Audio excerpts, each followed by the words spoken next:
session of the Lewisville City Council to order. It is 7 o'clock and we do have a quorum. Tonight, the first step of our workshop is going to be to sign the topping out bar. 6 o'clock? I did say 6 o'clock. No. Did I listen to me again? We are grateful to have so many wonderful folks here today. We have some of our design team, our building team here, our city staff, city executives. We also have, of course, our county judge and our county commissioner to celebrate the topping off of the Tittle-McFadden Public Safety Building. I gotta say that 5 times fast. So this beam symbolizes the topping off or the highest point of the structure, and that is going to be complete. And so this is a way that we can have a little bit of history. I've been told a couple of things. These are paint pens, so shake them a little bit, but be careful because they will kind of gush paint if you're not careful. And use the medium side. There's a narrow side. Use the medium side. But the amount of work to make this happen as fast as it is happening, the mad scramble to get the bond put together to do this, the residents coming out to vote and overwhelmingly supporting our police and fire, and then just what this building represents for the community is going to be amazing. I would like to have our city manager up here just for a moment. Claire, would you mind just a couple of words thanking anybody that I might have missed? And if I got them all, you can just tell me I did good. You did really well. I do want to thank all of our partners on this project, our design team, we had BRW, we had Burn Construction, PPV. We also have an amazing staff that has pushed night and day on this. The input we got from our staff, our public safety staff, has been immensely important because these are the people that are going to be living in this facility day and night, and that helps us better serve the public and provide safety for our citizens. So with that, yeah. So what we're going to do now is I'm going to ask if City Council, if you all wouldn't mind putting your John and Jane Hancocks on this thing. Judge, County Commissioner, we would love for you to participate. And then, yeah, absolutely, come on up right now. And then after that, we'll have our city management office, the directors, and any of the design and build team. We'd love to have you put your name on there. oh, I'm writing something on here. This is not a yearbook, Ronnie. That's not what I was told. Yeah. Nobody told me that, and I did all this research and what's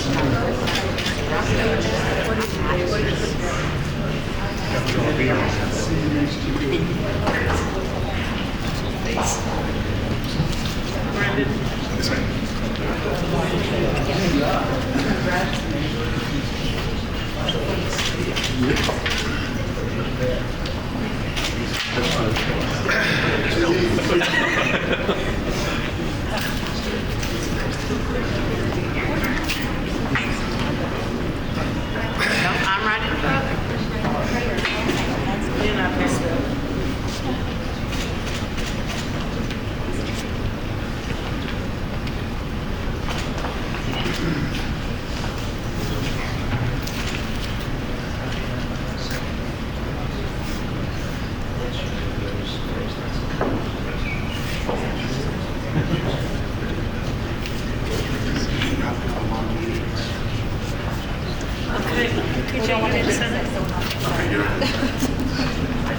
Ronnie has read the book. I have. No, shut it.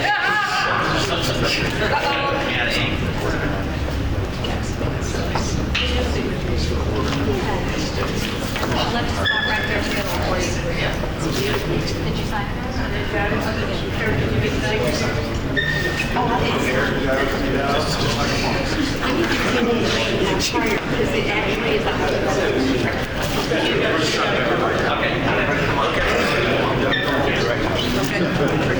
Sweet here. picture.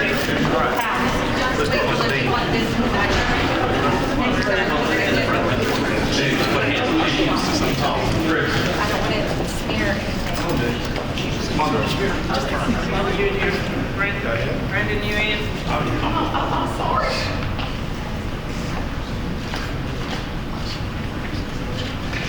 Okay.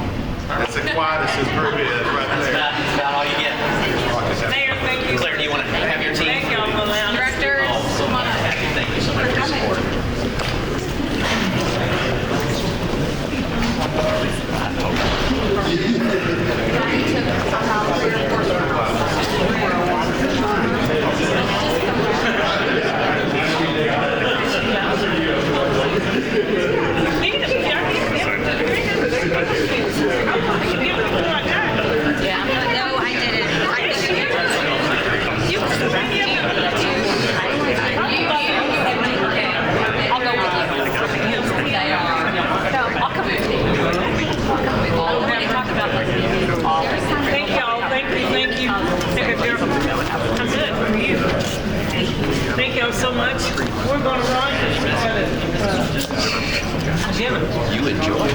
Yeah, RTC.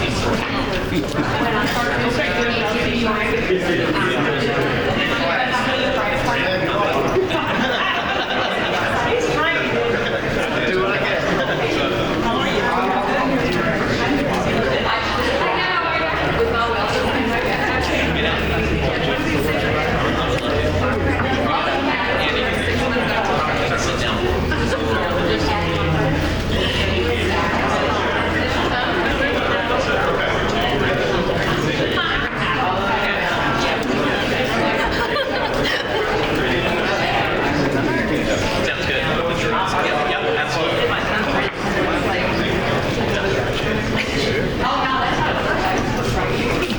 Like we don't have your fingerprints on it.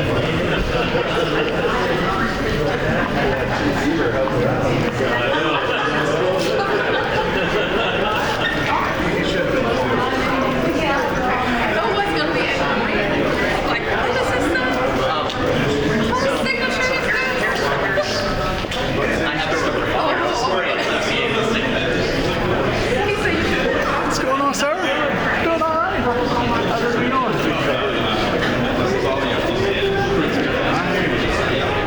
I hear you. How's it out in New York? How's the house? No problem.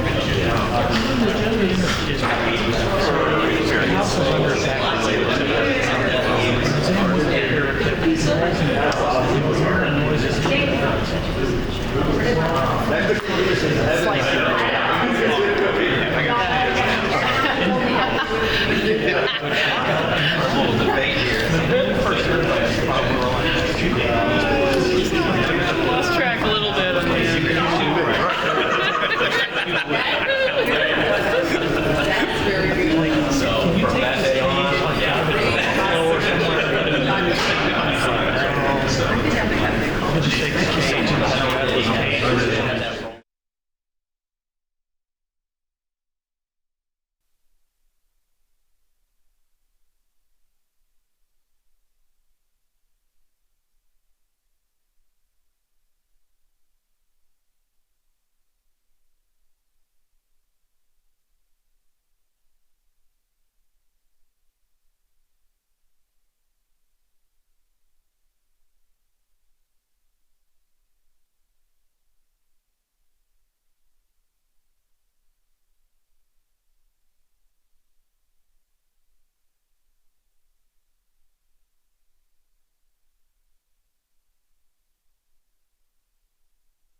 more supplemental funding and get that done. Mackenzie Hembry, South Keeley, South Charles, Fire Station number 4 to purchase land.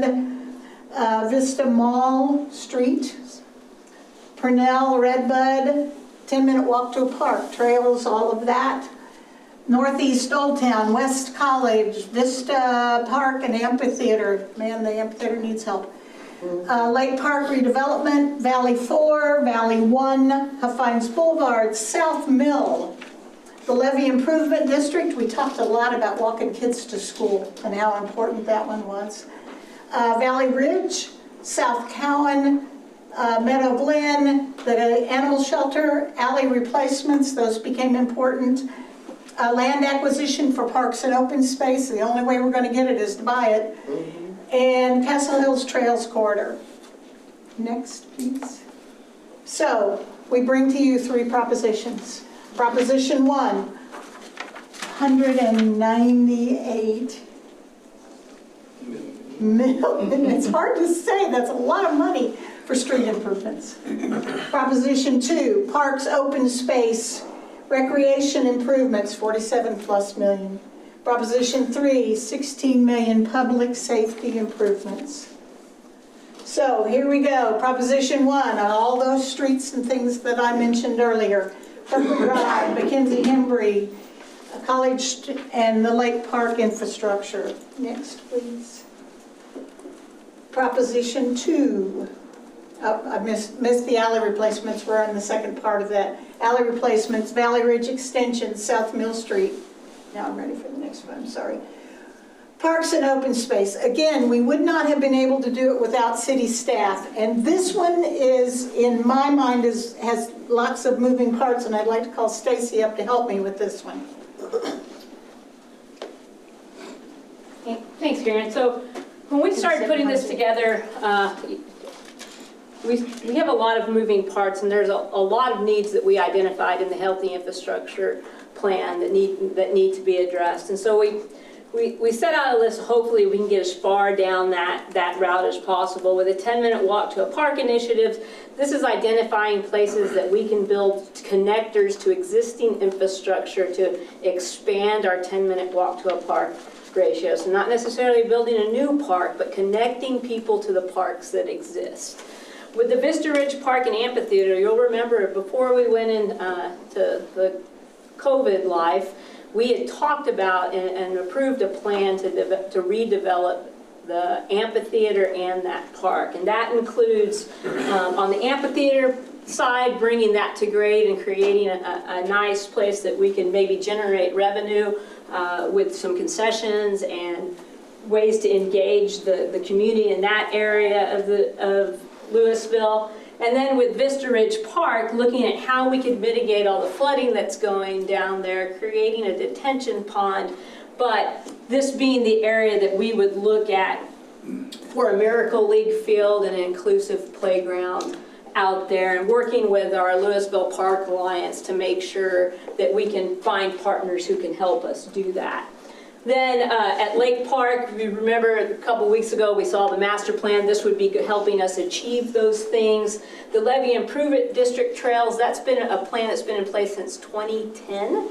And just looking at how we can extend those trails, especially where residents are now. Karen alluded to the fact that we have a lot of multifamily in that the northwest portion of the Levy Improvement District, and if we can put trails down there, it makes it easier for those kids to get to Rockbrook Elementary, which is one of the 8 sites that we have an agreement with LISD to use as a park in the after-school time.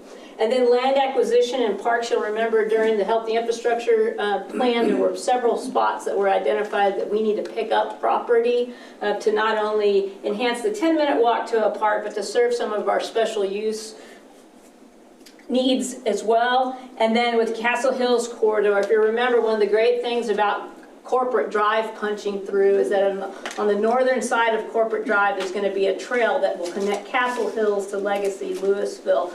This will build the trail that extends into the residential area of Castle Hills so they can take advantage of that trail system being built along with Corporate Drive. Stacy, I have Yes, ma'am. a question. So back to the first one for the 10-minute walk to the park commission, the connection pieces. Do you have an estimate for how much percentage we can gain on coverage in the city by doing that? Right, so you remember when Glory Park gets in place, we will crest over 80% and be close to our 85% goal.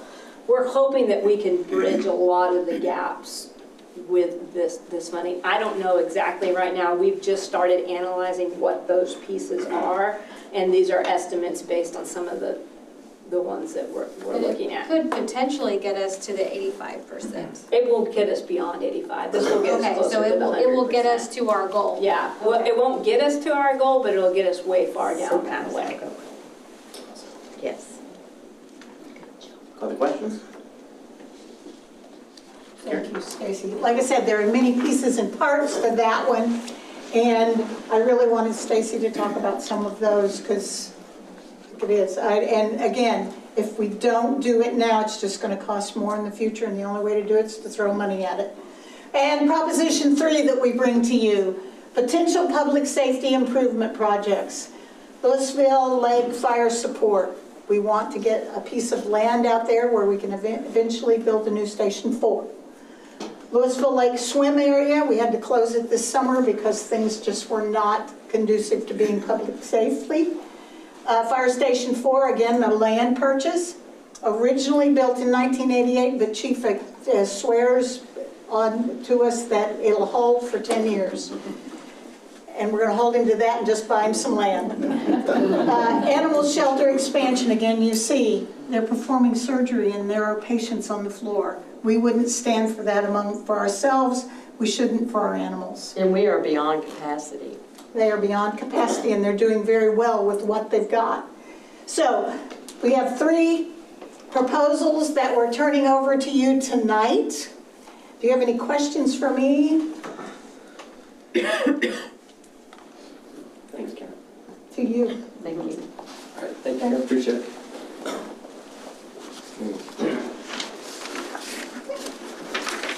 So the bond programs that we've done in the past have typically been 10 years. So we would get authority from the voters about bond capacity, how much we're able to issue over the 10 years, and then time the projects and the issuance of the bonds so we can complete them over 10 years. For the 2015 bond election, we were actually able to complete that in 8 years because of market conditions allowed us to issue them a little bit quicker, and we were able to move forward with the funding of those projects. For this 2024 bond program, it's also 10 years, but we would anticipate issuing the $262 million in bonds over the first 9 years. What that does is it gives us a 10th year, depending on the economy, market conditions. If we have to spread out the issuance of those bonds so we can maintain that tax rate, we'll take that, spill that into the 10th year. Or if just the volume of work that's needed, we're not able to get it done in the first 9 years, we can spill that into the 10 years. So we have some flexibility built into the plan, not only on actually completing the projects and on the staff side, but also on the affordability and managing the tax rate side.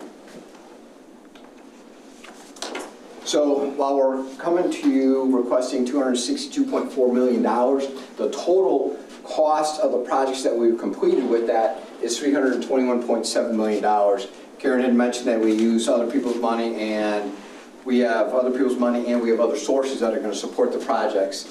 3 of the sources that we're going to be utilizing includes Denton County bond funding. We actually received $41.5 million in bonds from Denton County, or we will over a period of time, to support various projects.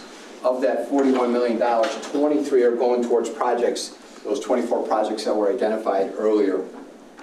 We're also going to use some 4B funding in the form of sales taxes, $10.2 million. And then we're going to utilize utility funding, cash bonds, about $25.6 million to cover some portions of those street projects. There's components that are water or wastewater that will be redone along with the road project. So starting with $321.7 million, we're actually requesting $262.4 to be as part of the bond election. The The largest prior one was the one we did in 2015, and that was for $135 million. So just to kind of give you an idea of what we're dealing with now. Here's the 6 projects that are being supported with the Benton County bond funding. So you'll notice in the binders that we were provided, the glossies, it showed what the total cost was and if there was any alternative revenue sources to support this to reduce the total amount. Also note that inflation is included in all these prices. So we assumed a 9% increase for whenever they were going to be slated to be completed. So 9% times 9 years for those further out ones. So that's Denton County, that's going to be the projects that are supported with Denton County bonds.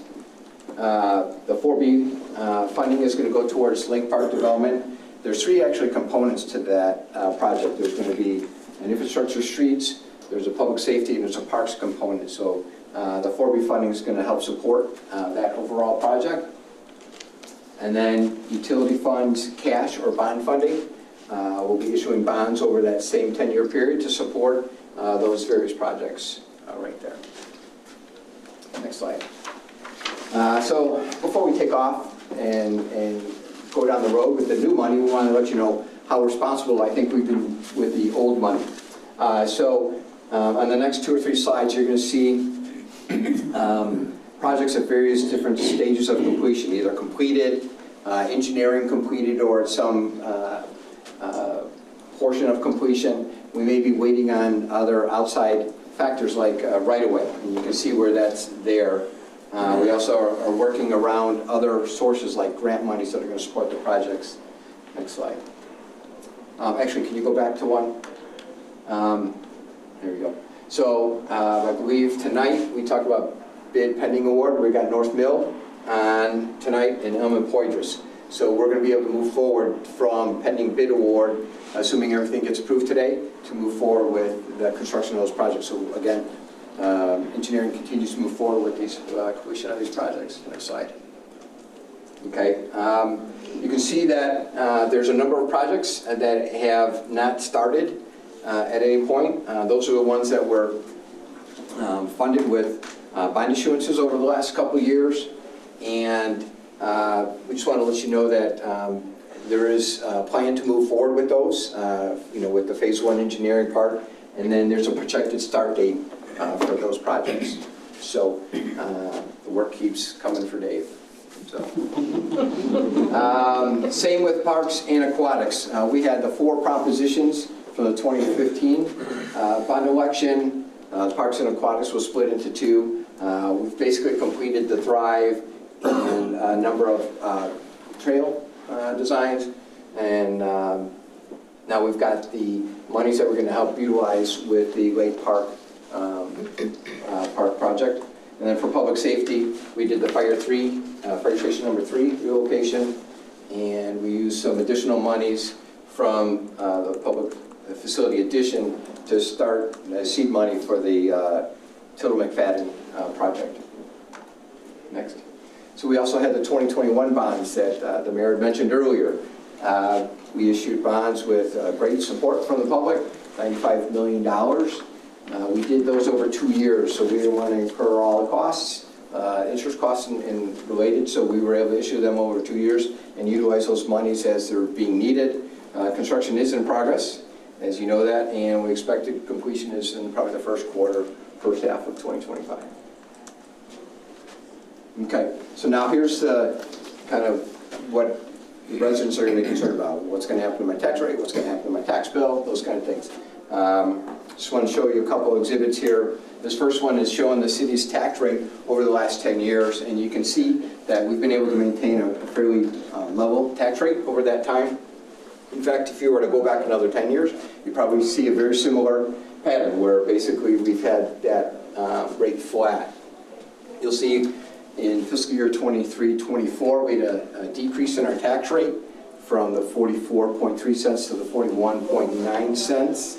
You might explain, because there's citizens that are watching this and they're going, that's not our tax rate. But this is our tax rate for maintenance and operations, the M&O rate. This is the total tax rate for the city, the 44 cents, and the coding I'm in shows... the purple. Yes, so the purple is M&O and the green is an INS. In either case, and you'll see that on a slide later, we've maintained that rate over time. In fact, we're lower now than we've been since 2000, and part of our financial analysis of this program is what's a worst case scenario if we didn't meet some of the economic assumptions that we use for assessed value growth, interest rates. What's the worst case scenario impact that we would have for our tax rate? So what we're saying is if we weren't able to meet those assumptions, we're saying that it would have an impact of about 1.5 cents to the total tax rate, which even with that would keep us lower than where we've been historically. So again, we have a number of things that we can do to avoid that additional 1.5 cents, the way we manage the issuance of the debt and the repayment terms and just a number of factors. So we will do all we can to avoid that 1.5 cents, but that's just a worst case scenario. And later I'll show you what the impact is to the typical property owner from that 1.5 cents. One of the questions that came out of the public input meetings was, well, what's our overall tax rate, not just the city's tax rate, and with this bond election and additional bonds, what's that impact going to be to my property tax bill? Well, you can see here we've got the tax rates for 2022 and 23, and in each of the cases between the school district, the county, and the city, the rates went down. Overall, it's almost 16-cent decrease to the property tax rate. So with that, and with legislative changes related to the increase in the exemption for the school districts, we would think that, unless you're an exception, I think there's going to be some potential savings to the property tax bill for this current year. Another question that came out of the public input meetings was, how much debt do we have and how quickly will we be paying it off? The chart on the right shows the speed at which the city will repay debt. Our typical repayment period for GO bonds is 16 years. It's much lower than what you'll see in the municipal or government sector and even below what the GFOA recommends. They always talk about tying your repayment of the bonds with the useful life of the assets. So you would never want to exceed that. Typically, 25 years is what you're seeing out there in the market. We're at 16 years, so you can see that we're paying down that debt much quicker than what's typically out there, and I think that's what generates a lot of interest when we go to the market. So we have a lot of interest from different brokerages to purchase our bonds, generates some low interest rates, and the bond rating agencies love that we pay the debt so quickly. We carry a AAA bond rating. We've had a AAA bond rating for our water and our general obligations since 2013. So for 10 years, we've maintained a AAA rating, which is the highest rating we can get. Can you go back? I just want to go real quickly over the total amount of debt. So we have $329.3 million in debt split between GO and certificates of obligation. Not all that is actually passed along to the property tax levy, the ad valorem debt.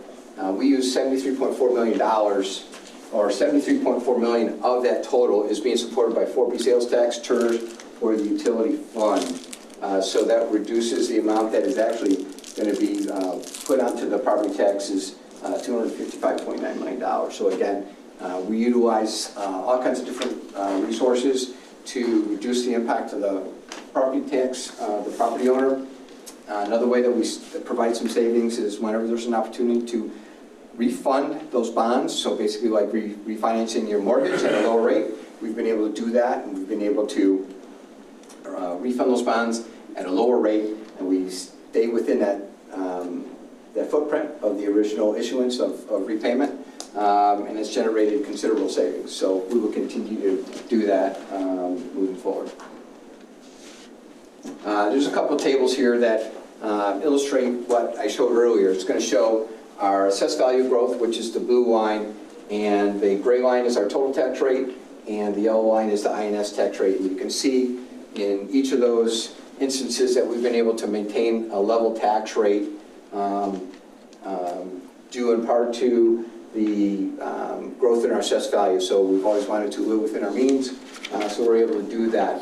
The chart on the right shows CPI and how that's gone up over the same period of time. So what makes maintaining that tax rate over that period of time even more remarkable is that we've been able to support the additional expense for just growth in operating expenses over that 20-year period, maintain a flat tax rate while living within just the existing growth of the city.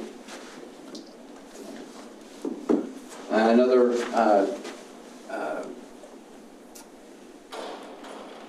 new taxable value growth, that's new value that's on the ground that wasn't previous year. That's another item that is driving that growth in the assessed value year over year. Over the last 5 years prior to last year, we've averaged about $230 million in new growth every year. So last year we had a spike, $720 million. Based on the new value that's on the ground that's yet to hit the rolls, that's going to be over the next 2 or 3 years, we can anticipate some strong growth over the next few years. Maybe not at the $720 million, but definitely at or above what we've seen over the last several years. And to be clear, that is not about annexing Castle Hills. That is because we are a community of choice for development. Absolutely. So through economic development efforts and planning and just the attractiveness of Lewisville, and we're able to create interest and bring in new businesses and developers that want to, call Lewisville their home. So great kudos to ED and planning. Okay, again, this is the worst case scenario. I'm going to provide what the impact is to a property tax bill. The median home value for the city, $351,000, based on our total bond package, $262.4 million, at our current tax rate of 41.9 cents. Worst case scenario, if we were to add the 1.5 cents to support those bonds over the 10-year period, it would increase our tax rate to 43.4 cents. The annual impact to a homeowner at that median home value, $52.74. On a monthly basis, $439. So that is the impact to the median home value. Now, that is based on worst case scenario, and we have a great chance, just like before, that we're not going to get there. Correct. That there won't be an impact. So, I mean, $4.39 a month is less than a drive-through drink at Starbucks. And to your point earlier, when we brought forth the bond election for 2015, the worst case scenario is 1.8 cents, and we didn't have to tap into that. I mean, this is actually less than a Happy Meal nowadays. Mr. In your going back in the history, were there any bond packages that actually increased the tax rate that we can come up with? We went back to the last 3 or 4, and we did not see. There's not been one in my history on council. No. And this is going back to 2000. 80s. And, Yeah, I don't go back to the 80s. Okay. No, mine starts in the 90s. 216. Oh. So I guess to our point, just to reinforce that, we have to give the 4 corners of the document because we need to be absolutely transparent in what the potential impacts of this could be. But the reality of how we run this city fiscally is that has not ever happened. So it's not a promise. We cannot promise that, but we will manage to that. So what's next? Looking for direction from City Council on the recommendation that the Blue Ribbon Committee. And in a minute, I'll just turn it over to the committee to see if they have any more comments or input that they'd like to share with the council, or if they'd like to have some questions of the Blue Ribbon Committee. we can consider the information you have before you, and we just need to call for an election before February 16th. We would anticipate either the second meeting in January or the first meeting in February. Between getting direction from you and in those dates, we'll work with our financial advisor and bond counsel to draft the proposition language and pull everything together for council for consideration, working with legal here. And then voting May 4th. Anybody from the board? We're all here for Do one. we have any questions for the board? I just have a comment or two. Thank y'all so much. You did such an outstanding job. Outstanding job. You should be applauded. I think what really stands out for me on this Blue Ribbon Committee is that we're kind of a no-frills city. We focus on the blocking and tackling and providing good quality of life and things that people need. So I appreciate that you guys go in there understanding where our residents are, where they want to be, and you bring that. You can absolutely see it in the pattern of the bond election. I don't see anything here that stands out and makes me want to go, well, what in the heck is that? Who was thinking that? These are all just great quality of life, blocking and tackling. They're just doing the right things for the residents of the community. So I can't thank you enough for making sure to keep that vision in place. And I just want to say, there's nothing gold-plated in here. Yeah. Yeah. Nothing at all. Okay? No grandiose items. These are much-need infrastructure items so we can continue giving our citizens quality of Conservative life. numbers without sandbagging as well, so Yeah. nice inflation Yes. factored in so we don't get surprised. We don't sandbag them, I can tell. Other comments, council? Sure, I just want to thank Dave for his presentation. As a fellow accountant, I always appreciate the worst-case scenario and the numbers first. And, we normally see a lot of glitz and gleam and fancy words and ta-da, but the numbers speak for themselves. And we know we need these things. I mean, if you've driven around any city, you see that the road infrastructure is very important now with the hot weather. Like, new streets are tearing apart. So this is one of those things we definitely need. And all these things have been on our list for a while. I mean, there's nothing new that pops out for me. Like the park, I forgot about it. Somebody actually asked me about that over the summer. I was like, oh, yes. So I knew we were working on it, but thank you all the committee members. We appreciate the work that you've done to help us get where we are, and we're sure you'll help us in the future as well. But thank you. Thank you so much. I'll just say really quickly, I've been on the Blue Ribbon Committee before. I know several of you have probably done this more than once. I have an immense appreciation for what it took to go from 68 to 24. And I know there was probably a lot of arm wrestling, and because all of the projects that are brought to the committee are they're all projects that need to be done, because I'm sure there was a whole bunch of other projects that never made it to the committee at all. So I just appreciate the hard work and the arm wrestling that y'all did to come up with this list. I think this is a really great list. If there are no other comments, we are going to go ahead and close out the work session. We're going to start up our regular session here in about 4 minutes.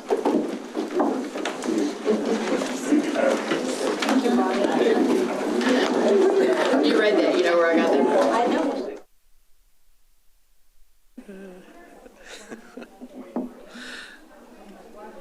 Good evening. It is 7 o'clock and we have a quorum. We are calling this regular session of the Lewisville City Council to order. First up on tonight's agenda, we have Councilmember Cade with our invocation. Please stand and join me.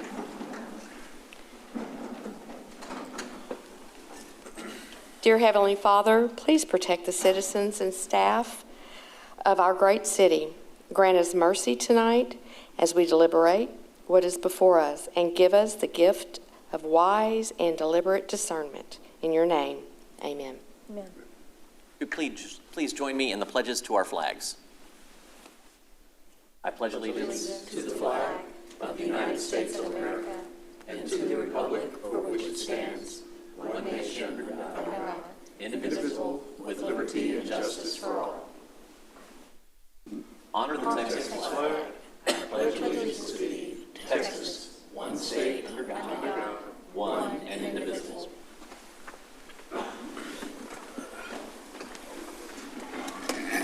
All right, item C1, a public hearing.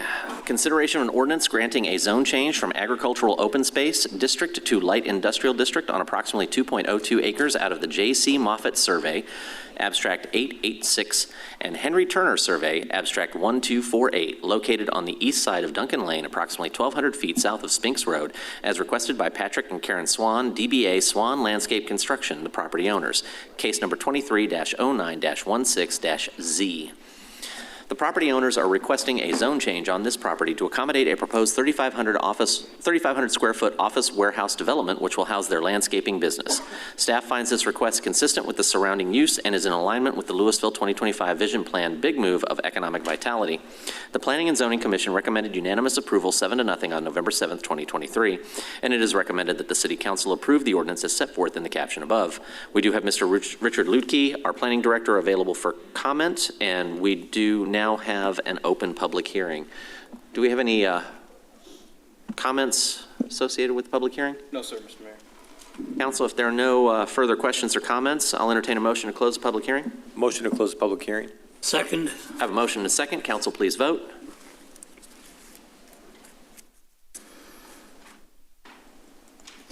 Motion to close the public hearing passes unanimously. I'll entertain a motion to approve the ordinance.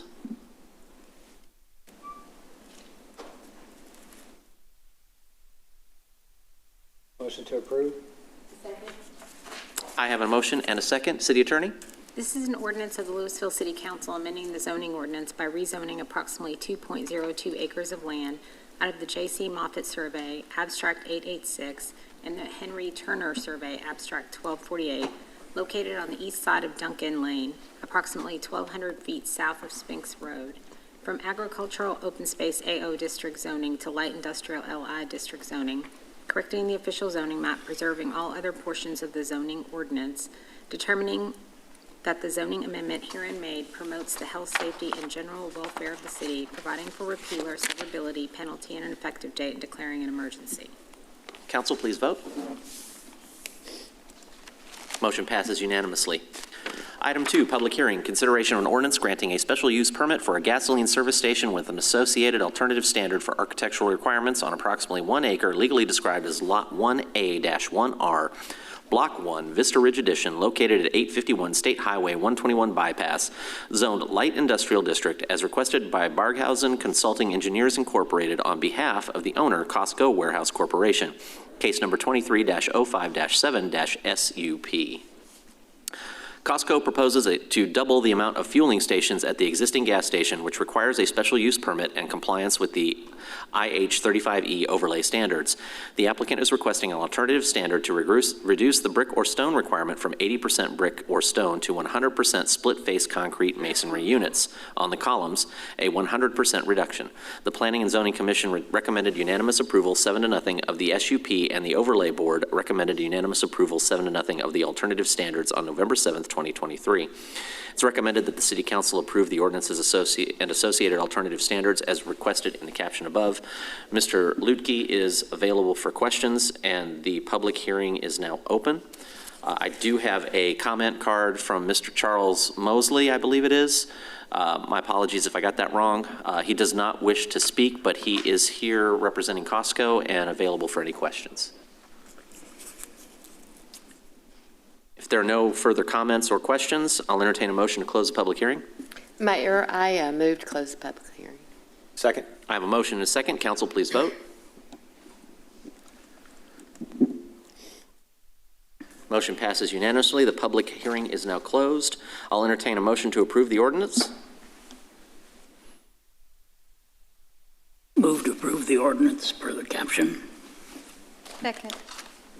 And the alternative standards? And the alternative standards, yes. Thank you, sir. I have a motion and I have a second. City Attorney? This is an ordinance of the Lewisville City Council amending the zoning ordinance by granting a special use permit for a gasoline service station on approximately 1 acre, legally described as Vista Ridge Edition, Lot 1A-1R, Block I located at 851 State Highway 121 bypass and Zone Light Industrial LI District, providing for repeal or severability, penalty, and an effective date, and declaring an emergency. Council, if you'd please vote. Motion passes unanimously. Item 3, public hearing. Consideration of an ordinance granting a special use permit for boat sales and service on approximately 4.14 acres legally described as Lot 2, Block A, Thompson Addition, located at 980 State Highway 121 Business, zoned Light Industrial District, as requested by Lee Williams, Action Water Sports, on behalf of GT3 Ventures, the property owner. Case number 23-10-14-SUP. The requested special use permit for Action Water Sports will supplement a previous SUP granted for L&L AutoLink with the same conditions, including the keeping of all vehicles or boats in the building and having no pole sign. L&L AutoLink, which was originally approved to occupy an entire building on the site, will now only occupy the western half of the building, while Action Water Sports will occupy the eastern half of the building.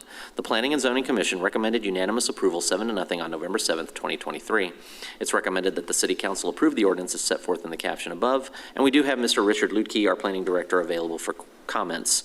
The public hearing is now open, and I do have Chris Hageman here available for questions. I believe he's representing the owners, or Action Water Sports. Council, if there are no questions or comments, I'll entertain a motion. Move to close the public hearing. Second. I have a motion and a second. Council, please vote. Motion passes unanimously to close the public hearing. Council, I'll entertain a motion to approve.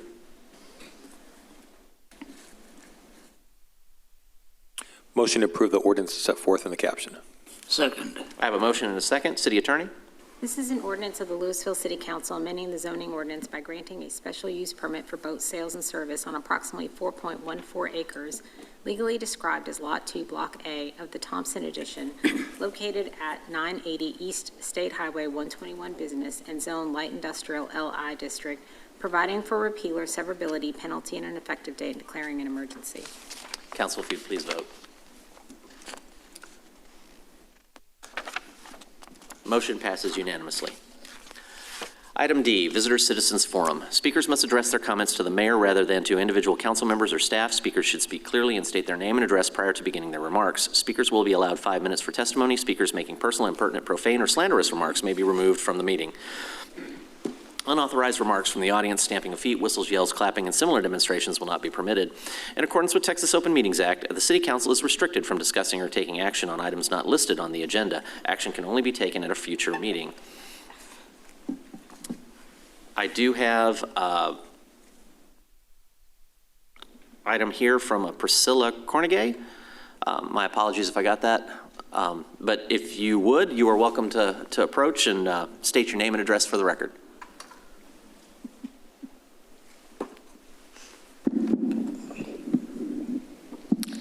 Priscilla Cornegay, 1136 Whispering Trail Circle, Lewisville, Texas. I wasn't planning to be here, but I'm here because the residents, they're demanding some change. They have clearly stated no to Airbnb. They are in an uproar about it. Speeding is becoming increasingly dangerous in Lewisville. We saw a car just the other day almost lose control and run straight into the Thrive building. He just barely missed it. I want to thank the voters for knocking down Props D, E, F, G. We saved the taxpayers $200 million. I've only been here 3 times, and I'm already tired of watching the seniors come down here and beg for crumbs from City Hall. I know they're grateful for the things you have done. They have no choice but to be. Where else are they going to get assistance? I've never had a desire to run for City Council, ever. But the residents are encouraging me to look into it. they don't feel heard. They don't feel respected. And when I was here last, I was told by the mayor, in his own words, I don't pay attention to the people on social media. I'm on social media,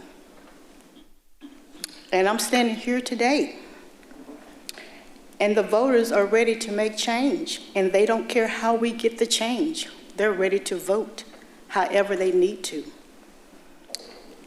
The infrastructure money, we've had it for over a year. Our roads and bridges still look a mess. Our landscape still looks a mess. I've been talking to some of the people in public service. They have yet to address the small concerns, such as trimming the tree off the roads. A school bus come through there the other day. That was eye-opening. He barely made it under that tree. That's the tree we've been talking about for 2 months, and it's located, again, it is located on Bel Air. You can't miss it. If the school buses are struggling to get under that tree, we have a problem. Now, I'm starting a six-part campaign just to bring awareness so that if I'm forced to get up on this stage with one of you guys, I'm not going to go along to get along, because people are demanding change, and they're not just Facebook people. They're not somebody out in the wind just saying, hey, I'm mad, I'm upset. They're my neighbors. They're concerned. They love the city. And now while I entered City Hall, the lights are beautiful. They're beautiful. We like the lights to be on in all of Lewisville, not parts of Lewisville. Crime, I know the police department has a tough job. I have 2 friends who are law enforcement, one in Dallas and one in California. I hear the stories. But that's not an excuse not to take care of the city and make it safer. I took pictures, and I'm taking pictures. The city of Lewisville is also just full of trash. When I spend my money, I don't want to walk into a building where I got to walk around trash because there's no code enforcement. Nobody's doing anything about anything. Everybody's going along to get along. We're not going to keep coming down to the podium, expressing our views, and being ignored. We're going to vote. And it doesn't matter who we vote out, we're going to vote, because if we're not going to be heard and our issues are not going to be addressed, we're getting ready to vote. I'm getting ready to sit up there with you. It's not going to be a beautiful thing, because I'm not going to go along to get along. I'm going to be on the people's side. And that's my final answer. Thank you. City Secretary, any other public comment? No, sir, Mr. Mayor. Thank you, sir. Item E, consent agenda. All the following items on the consent agenda are considered to be self-explanatory by the council and will be enacted with one motion. There will be no separate discussion of these items unless a council member or citizen so requests. For a citizen to request removal of an item, a speaker card or e-comment must be filled out and submitted to the City Secretary. City Secretary, do we have any requests? No, sir. All right. Council, I'll entertain a motion to approve the consent agenda. Move to approve the consent agenda. Second. I have a motion and a second. Council, if you please vote. Motion passes unanimously.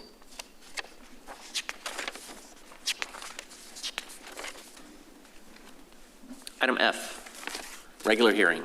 Consideration of an alternative standard associated with parking standards for a single-family home located at 315 West Walter Street, legally described as Lot 1, Block A, Jackson Addition, zoned Old Town Mixed Use 1 District, as requested by B. Russo Designs on behalf of Stephen and Cindy Fields, the property owners, case 23-10-15-ALT-STD. The current property owner proposes to convert an existing garage into living space as a reasonable accommodation for a family member with a disability. An alternative standard is requested to allow 2 driveway spaces in lieu of 1 garage space and 1 driveway space for a single-family dwelling for as long as the resident with the disability resides there. The Planning and Zoning Commission recommended unanimous approval 6-0 on October 16, 2023. It is recommended that the City Council approve the alternative standard as set forth in the caption above, with the condition that the alternative standard is limited to the occupant, that should the property be sold or the family member with the disability moves out, a garage space shall be provided on the property, and that a document be filed with the Denton County Deed Records to put any future buyers on notice that a garage space shall be provided on the property. Mr. Richard Lutke, our planning director, is available for questions. Council? If there are no questions, I'll entertain a motion. Mayor, I make a motion to approve the alternative standard as set forth in the caption above, with the condition that the alternative standard is limited to the occupant, in that should the property be sold or the family member with the disability move out, a garage space shall be provided on that property, and that a document be filed with the Denton County Deed Records to put any future buyers on notice that a garage space shall be provided on the property. Second. I have a motion and a second. Council, please vote. Motion passes unanimously. Item 13, consideration of 3 alternative standards associated with building and envelope standards, landscape standards, and architectural standards for a commercial development on .181 acres out of the E8A survey, abstract number 11, located at 1181 South Stemmons Freeway, Zone General Business District, as requested by Andrew Yu of Triangle Engineering, LLC, on behalf of Michael Shea of MDS Capital, LLC, the applicant.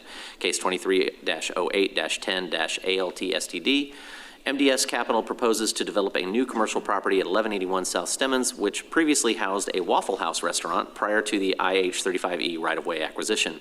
The following alternative standards are requested. A, to allow the building facade to be placed perpendicular to the public street. B, to allow a parking lot along the IH-35E frontage road with a 10-foot landscape buffer in lieu of the required 20-foot buffer. And C, to allow the building facade to be 48% brick or stone on the north side, 75% on the west side, and 70% on the south side in lieu of the required 80%. The Overlay District Board recommended unanimous approval 7-0 on November 7th, 2023, and it's recommended that the City Council approve these alternative standards as set forth in the caption above. Mr. Lutke is available for questions, and I'll entertain a motion. Mr. Mayor, I move to approve the alternative standards as set forth in the caption.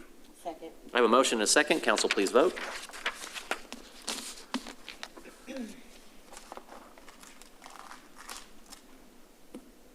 Motion passes 6-0. Item 14, consideration of a resolution of the City Council of the City of Lewisville, Texas, casting the city's 145 votes for candidates to serve on the Denton Central Appraisal District Board of Directors, providing for submittal of same to the Chief Appraiser and providing an effective date. The City of Lewisville is being asked to cast its votes for the Denton Central Appraisal District Board of Directors. Lewisville is allocated 145 votes and may cast all of them for a single candidate or divide them among candidates as council so determines. Since numerous ISDs control the larger blocks of votes, it is very difficult to predict where Lewisville's votes would best be used. However, it is generally more effective to cast the votes as a block rather than dividing them up among candidates. Dividing the votes can dilute the impact. Votes are due by December 15th, 2023, and it's recommended the City Council consider the resolution as set forth.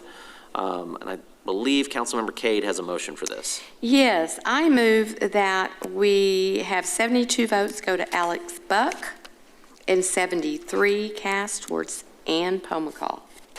Second. I have a motion and a second. Council, please vote.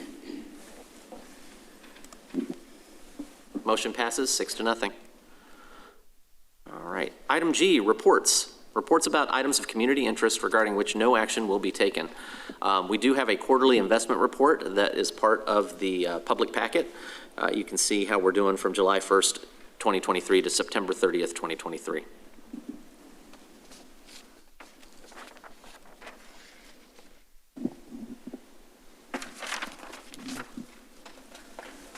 All right. Item I, closed session.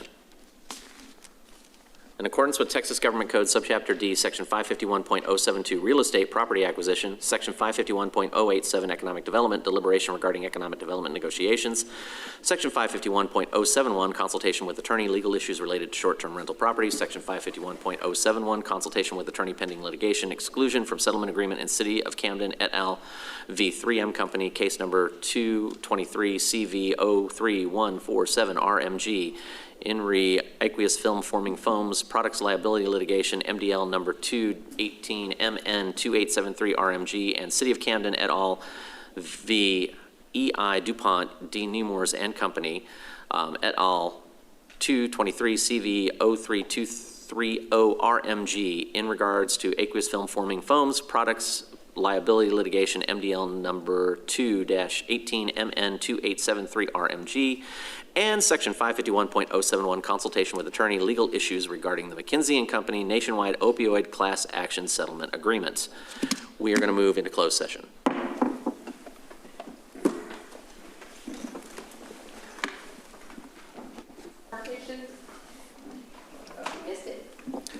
All right, we are reconvened. Council, is there any action to be taken? No, Mayor. Yes? Yes. Mayor, I move to exclude the City of Lewisville, i.e. opt out from the settlement agreement in City of Camden et al. Versus 3M Company, case number 223-CV-03147-RMG and RE Aqueous Film Forming Foams Products Liability Litigation, MDL number 2-18MN-2873-RMG. 2, ratify the City of Lewisville Public Services Director's Notice dated November 28, 2023, that the City of Lewisville be excluded, i.e. opt out from the settlement agreement in City of Camden et al. Versus EI DuPont Demores and Company, NKA EIDP Inc. et al. 223 CV 03230-RMG in reference aqueous film forming foams products liability litigation, MDL number 2-18MN-2873-RMG. And 3, authorize the city attorney, the city manager, and their designees to execute the necessary documents. Second. I have a motion and a second. Council, if you approve, signify by saying aye. Aye. Opposed? Motion passes unanimously. All right, with that, we do have some items, reports of community interest, and I'm going to start with Councilmember Cade tonight. Thank you, Mayor. I just want to give a big shout out and kudos to our Tech West campus, our team. We have a team that consists of Bryn Phillips, a junior at Lewisville High School, Carly Cluck, a junior at Marcus High School, Jacob Collins, a senior at the Colony High School. Their winning dish, and this is our culinary students at the Tech West campus, won, and they will be going to a national competition for LISD in Houston, and that is huge. Do we know what the dish is? Yes, we do. Their winning dish was a sweet and spicy lettuce wrap with tofu, chipotle buttered Brussels sprouts, and spicy glazed potato. The judges highly praised the dish. So yes, we do know what the dish was. But that's huge. Now this team won the Nationals last year, so they're defending their title. That's pretty awesome. That's pretty awesome. That's all I have. That's all you have? All right. Councilwoman Cade, how do we get them to come up here and cook? Yeah, absolutely. That would be awesome. That'd be fantastic. I have no love idea. Beg, borrow, need, They do pray. run some community lunches. Yeah. So Yes. I'll see about getting you on that list. Awesome. Or have them come up here and do our pre-council dinner. That'd be great. Oh, that'd be fascinating. That would be wonderful. We get to be judge. Right? That's the angle. All right. Just want to say a shout out to staff from the holiday stroll. Again, another great holiday stroll, and I know everybody put in a lot of work, so thanks, kudos to that. Some library activities for the week. Cozy Card Factory for families with children of all ages, Tuesday, December 5th, 5 to 6:30 p.m. No registration required at the Bennett Program Room. TAG Teen Advisory Group for teens aged 13 to 18. Thursday, December 7th, 6:30 to 7:30. No registration required at Teen Point, second floor. Story Stroll Story Time at East Hill Park for families with children of all ages. Friday, December 8th, 9 to 9:30 a.m. No registration required at East Hill Park. And that's all I've got. Thank you, Councilmember Meredith. Councilmember Troyer? Yes, I have several items for the Lewisville Grand Theater. First of all, performances. We have Will Hearn's Grand Ole Christmas Show, presented by the Lewisville General Grand Theater on December 8th. And then Broadway Out of Bounds, presented by the YATP Professional Training Program Conservatory on December 11th. A ballet recital presented by the Joffrey Ballet on December 15th. And as always, the acoustic jams every Friday night, presented by the Visual Art League of Lewisville. And there are 2 exhibitions going on right now. The Gift of Art, presented by the City of Lewisville, now through December 22nd, and Older Than Dirt and the Gap Between, presented by the City of Lewisville, now through December 22nd. And I echo the sentiments that Councilmember Meredith made about the holiday stroll. I had a blast, so, and everybody that I saw was very pleased. Well run. Thank you, sir. Councilmember Kelly. So a couple of things. So I'm going to third that holiday stroll. That was fantastic. That was a lot of fun. Awesome Santa Claus was out there. So it was really good Santa Claus. Yeah, great Santa Claus. The real Santa Claus, of course, that came down. And I also know that we have Santa Claus will be on fire trucks, I think starting Thursday or Friday, at least Friday, I know, on the 8th. Yeah, Friday. So look out for that. And also, I'm probably going to be told all the reasons why I shouldn't say this, but I'm going to say it anyway and take my licks. If you haven't been to Sullivan for Heidi's rolls and pies over there, absolutely fantastic. Sullivan's already a great barbecue, but we went there a couple of days ago, and Heidi did a phenomenal job with cinnamon rolls, pies, and I don't know what she puts in the rolls she's making over there. Oh, they're huge, and they're good, and they're just fantastic. So stop by and try some of that. Thank you, sir. Councilmember Green. I was going to say something about the holiday stroll as well, just about how amazed I am every time I go to the holiday stroll. After the parade is over, I have never seen them disassemble the barricades. They have got it down. And I know there's a huge effort on the part of staff to make all that happen. And I just want to say thank you. You're very appreciated. Thank you for doing those things that make Lewisville special. And then I also just wanted to mention that we've got an animal shelter full of pets that would love to come home for Christmas. So swing by and go get you a new family member. Councilmember Jones? Yes, sir. I guess it's my quarterly reminder of everyone to use the City Lewisville app. It's available on Google or Apple Play. If you see something that's wrong, you can report it. You can track it pretty accurately, and they get back to you pretty quickly. So if you see things like trash or something like that, report it, and we can get it cleaned up.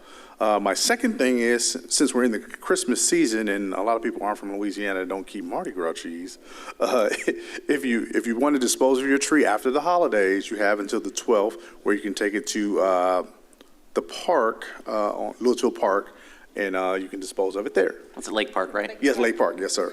And also make sure to remove everything. Don't leave the ornaments and hooks. Yes. Yeah, don't leave the tinsel and ornaments on it. If you got a Charlie Brown tree, who am I to judge? Thank you, sir.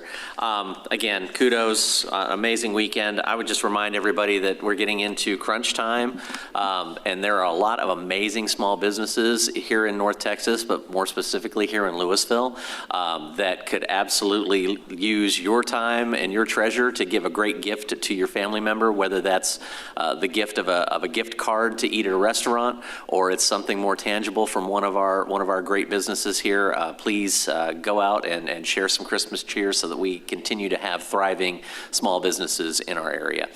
With that, there's no further action to be taken this evening, so we are adjourned, and it is 8:49.